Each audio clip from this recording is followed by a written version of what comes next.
আসসালামু আলাইকুম রহমতুল্লাহ।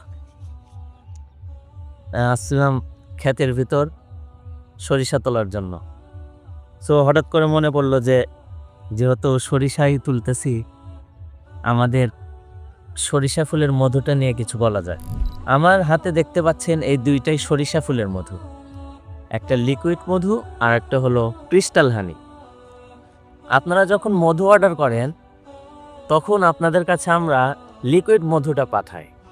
যেহেতু বাংলাদেশে এখন শীতকাল, সেই জন্য এই লিকুইড মধুটাই কিছুদিন পরে এরকম জমাট বেঁধে যায়, যাকে আমরা বলি ক্রিস্টাল হানি। সরিষা ফুলের মধুতে গ্লুকোজের পরিমাণ বেশি থাকার কারণে এরকমটা হয়, মানে লিকুইড মধুটা এরকম জমাট বেঁধে যায়।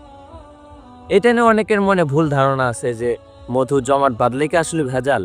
আসলে এটা কোনোভাবেই সম্ভব না। আপনার অন্য মধুর সাথে কম্পেয়ার করলে কোনোভাবেই হবে না। যেমন সুন্দরবনের খলিশা ফুলের মধু আছে, কালো জিরার মধু আছে, এগুলো কিন্তু জমাট বাঁধে না। কিন্তু আপনি যদি বিশ্বের যে কোনো জায়গা থেকে সরিষা ফুলের মধুটা কালেক্ট করেন আর যদি ওইটা জমাট না বাঁধে, তাহলে বুঝে নেবেন যে ওই মধুতে ভেজাল আছে। এই জন্যই আমরা সবসময় চেষ্টা করি আপনাদেরকে একদম খাঁটি জিনিস দেওয়ার জন্য। এখন আমাদের স্টকে মধু অ্যাভেলেবল আছে। আপনারা চাইলে স্ক্রিনে দেওয়া হোয়াটসঅ্যাপ নাম্বারে যোগাযোগ করতে পারেন, অথবা আমাদের মাশাআল্লাহ ফেসবুক পেজে মেসেজ করে অর্ডার কনফার্ম করতে পারেন। ধন্যবাদ।